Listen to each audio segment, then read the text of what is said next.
بلاول بھٹو نے انتہائی گھٹیا اور نیچ سٹیٹمنٹ دیا الجزیرہ کو.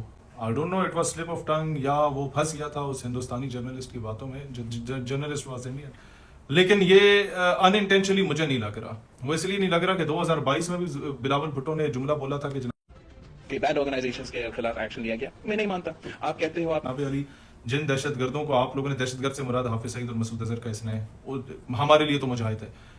جن دہشت گردوں کو انہوں نے کہا ریاست نے کہ ہم نے گرفتار کیا, انہوں نے گرفتار نہیں کیا. میں نہیں مانتا انہوں نے اسے ریاستی تحویل میں لے لیا. میں کہتا ہوں کہ نہیں, آپ نے ان کو پروٹیکٹیو کسٹڈی میں ڈالا ہے تاکہ انڈیا ان پہ حملہ نہ کر دے, انڈیا کا جہاز ان کو نہ اڑا دے. اس حد تک بدبختی کی علامت یہ لوگ رہے ہیں. 2022 کی 3 سال پہلے کی سٹیٹمنٹ اور کل کی سٹیٹمنٹ جناب علی کی یہ ہے جو پاکستان کی ترجمانی کرنے گئے تھے بین الاقوامی سطح پہ. انہوں نے کہا جی انڈیا ہمارے ساتھ تعاون نہیں کر رہا. UN designated terrorists who live in Pakistan, Masood Azhar and Hafiz Saeed. وہ تعاون کرے, کچہری میں ثبوت لے کے آئے.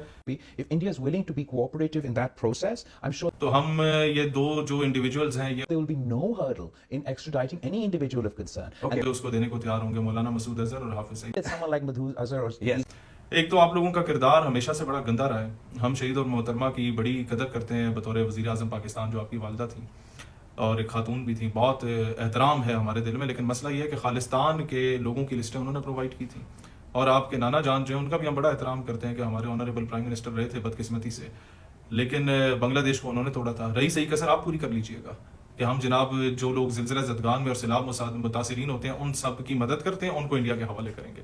جو لوگ ہمیشہ سے نظریہ پاکستان کا دفاع کرتے ہیں ان کو ہم انڈیا کے حوالے کریں گے. جن لوگوں نے میں سے ان دونوں میں سے صرف ایک شخصیت وہ ہے حافظ سعید, جس کے 8,000 لوگ شہید ہو گئے جہاد کشمیر میں, اس کو انڈیا کے حوالے کریں گے.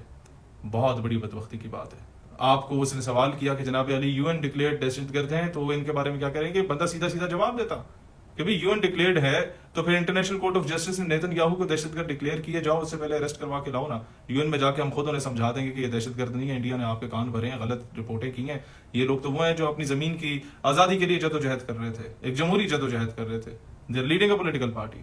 لیکن مسئلہ یہ ہے کہ آپ لوگوں کو کاش کہ آپ اپنے اقتدار کی بھیک اللہ تعالیٰ سے مانگتے.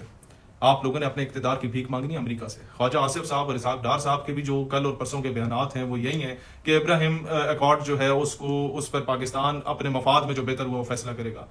یہ کب سے آپ لوگوں نے قائد اعظم سے بڑے مفتی اور فلسفی بننا شروع ہو گئے. when قائد اعظم said کہ Israel is an illegitimate child of the West and the Muslims of the subcontinent will never ever accept it, then who the hell you are to decide the future of امت مسلمہ. کہ عرب اگر اس طرح کر لیں تو پھر ہم عربوں کے ساتھ کھڑے ہوں گے. بھئی کیا میں کہتا ہوں even if Saudi Arabia accepts Israel, we will not accept. Even if Hamas and Hezbollah accepts Israel, we will not. Pakistan ایک نظریے پہ بنا تھا اور اس نظریے پہ نہ ہم نے سمجھوتا کیا ہے, نہ جناب علی حکمرانوں کو ان کی حکمرانی ہمارے جوتے کی نوک پہ ہوں گی. تم لوگوں کو بھی سمجھوتا نہیں کرنے دیں گے. ہر جگہ پہ ہم تمہارے ساتھ کھڑے ہیں جہاں پاکستان کی عزت, سالمیت اور بقا کی بات آئی ہے. لیکن جناب علی جب پاکستان کی نظریے کی بات اور تم ہینکی پھینکی کرنے کی کوشش کرو تو this is what we will not accept. Pakistan ہمیشہ زندہ باد.